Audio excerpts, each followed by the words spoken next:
Às vezes, a coisa mais ousada que você pode fazer é parar de seguir o mapa de outra pessoa e começar a esculpir o seu a partir do desconhecido. Não se trata de ter medo das dificuldades. Trata-se de você ter avaliado seu movimento pelos olhos daqueles que estão à margem por tempo demais. Há uma diferença entre viver e parecer estar vivo. O primeiro é quando você enfrenta um desafio e pensa: como posso passar por isso? O segundo é quando você passa o mesmo desafio primeiro pelo filtro: o que as pessoas vão pensar se eu não conseguir?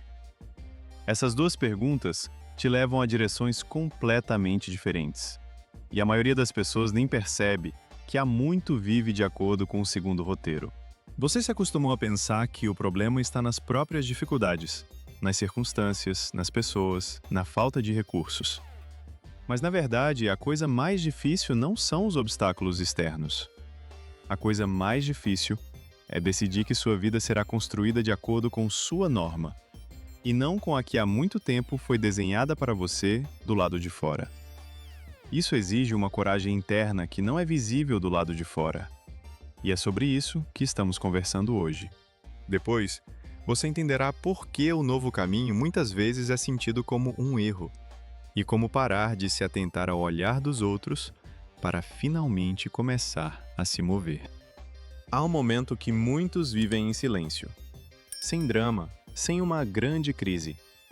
Apenas um dia você percebe que a maioria de suas decisões nos últimos anos foi sobre não parecer estranho, não sair do ritmo geral, não dar a alguém motivo para condená-lo. E por trás desse filtro invisível, uma vida inteira que você adiou. Vivemos numa era em que cada passo pode ser comparado. As carreiras dos outros, os relacionamentos dos outros, as conquistas dos outros estão sempre por perto. No feed, nas conversas, nas réplicas casuais. E isso cria uma pressão silenciosa, mas constante: corresponder. Não a alguém específico, mas a uma imagem difusa de como o seu caminho certo deve ser. Nesse contexto, abrir seu próprio caminho se torna não apenas difícil, começa a parecer irresponsável. Como se escolher o seu significasse quebrar alguma regra não escrita. Mas aqui está a tese que raramente é explicitamente declarada. A resiliência não nasce do fato de que as coisas ficaram mais fáceis. Ela nasce do fato de que você parou de ver as dificuldades como um beco sem saída e começou a vê-las como matéria-prima.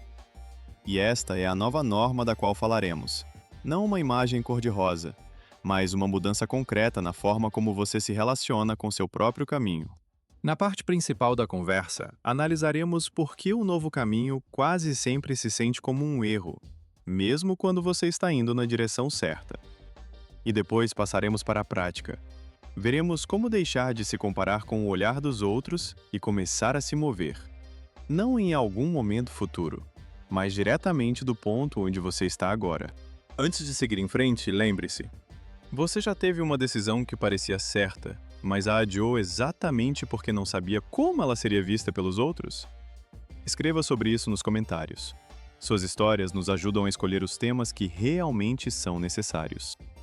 Quando uma pessoa caminha por uma rota familiar, o cérebro opera em modo de confirmação. Cada passo corresponde à expectativa, e isso cria uma sensação de correção de fundo. Não porque o caminho é realmente correto, mas porque é previsível. É essa sensação que nos acostumamos a considerar um guia. E é aqui que está a armadilha na qual quase todos que decidem seguir um novo caminho caem. Quando você começa a traçar um caminho que antes não existia, os marcadores desaparecem.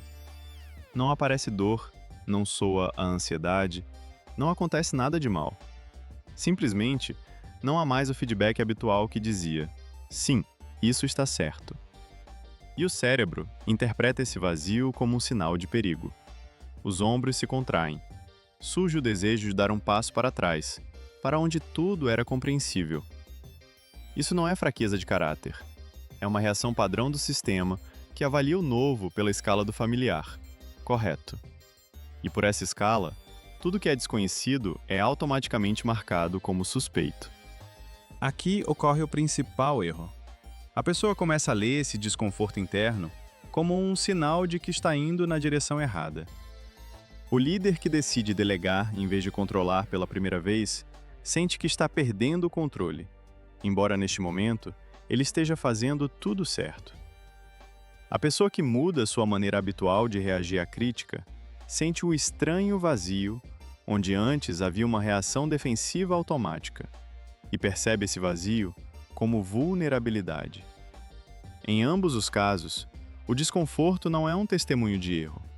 Ele é um testemunho de novidade. Há uma crença amplamente difundida que diz mais ou menos assim: se estou indo na direção certa, vou sentir isso.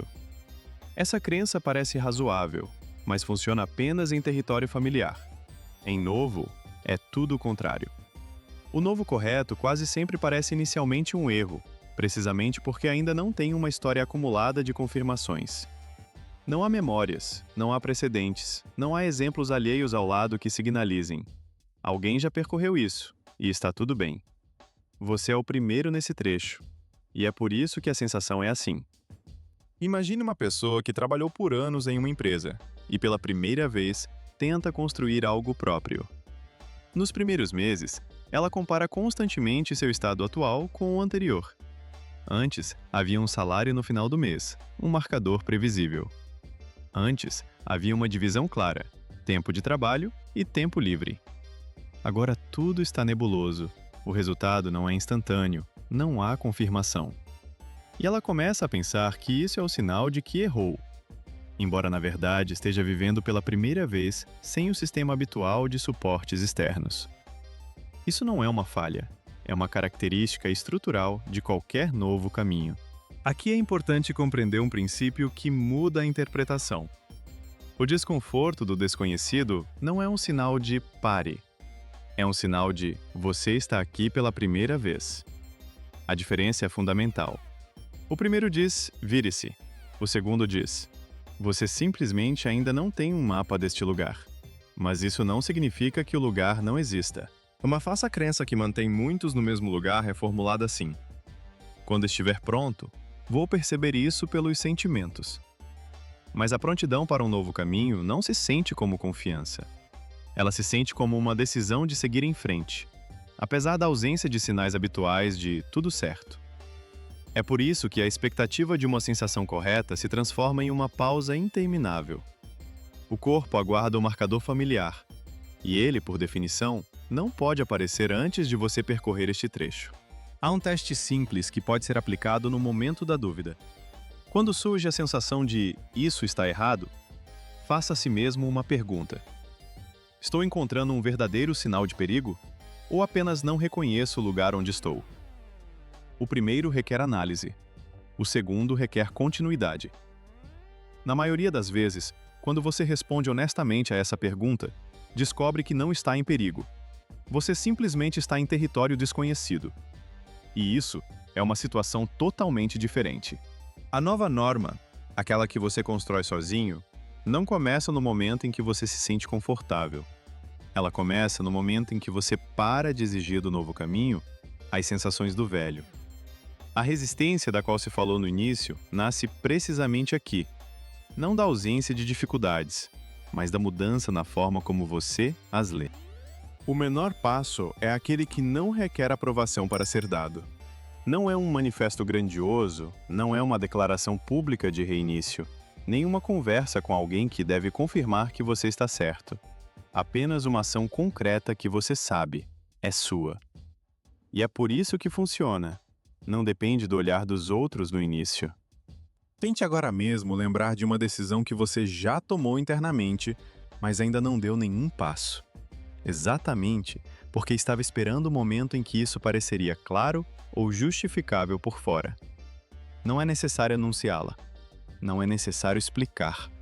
Basta escrever uma ação, mínima, sem condições, que você pode realizar hoje. Não começar um projeto, mas abrir um documento e escrever 3 linhas.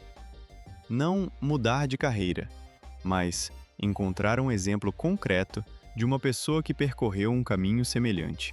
Um pequeno passo funciona melhor do que um grande plano neste contexto, por um motivo. Um grande plano requer confiança, que ainda não existe em território novo. Mas uma pequena ação, Não. Ela cria o primeiro precedente. E são os precedentes que, com o tempo, se tornam aquele mapa que antes não existia. Em um dia comum, isso se apresenta assim. Em algum momento, você percebe que, ao tomar uma decisão, o filtro volta a ser acionado. Como isso vai parecer? Não tente desligá-lo à força. Em vez disso, faça a si mesmo outra pergunta antes que ele impeça o movimento. O que eu faria se ninguém estivesse olhando e eu não precisasse explicar isso? A resposta a essa pergunta quase sempre já está presente, e ela é mais precisa do que qualquer referência externa. Isso é o início da sua norma. Não uma declaração, mas uma ação feita sem esperar por permissão. O principal que você deve levar dessa conversa não é a inspiração, mas a mudança de ângulo. O desconforto em um novo caminho não significa que você errou. Significa que você está pela primeira vez nessa parte. E você ainda não tem um mapa, porque ninguém o desenhou ainda. É exatamente nesse ponto que a maioria se volta para o familiar. Não porque o familiar é melhor, mas porque, pelo menos, é previsível. Mas a resiliência não é algo que surge quando as dificuldades diminuem. É algo que se forma no momento em que você para de ler as dificuldades como um beco sem saída e começa a vê-las como material de trabalho. Não é uma solução pontual, é um treinamento de interpretação. Toda vez que o filtro habitual, como isso parece, se ativa antes de você realmente ter tempo de pensar. Sua norma não se parece com a norma dos outros. Ela não é sentida como confiança desde o primeiro passo. Ela começa com a escolha de avançar, mesmo sem confirmação, mesmo sem aplausos, mesmo quando ninguém ao seu redor está fazendo o mesmo. Amanhã de manhã, você terá um momento em que isso se tornará relevante novamente. E agora você sabe qual pergunta fazer a si mesmo primeiro nesse momento. Se este vídeo lhe deu algo concreto, inscreva-se e curta para não perder o próximo episódio.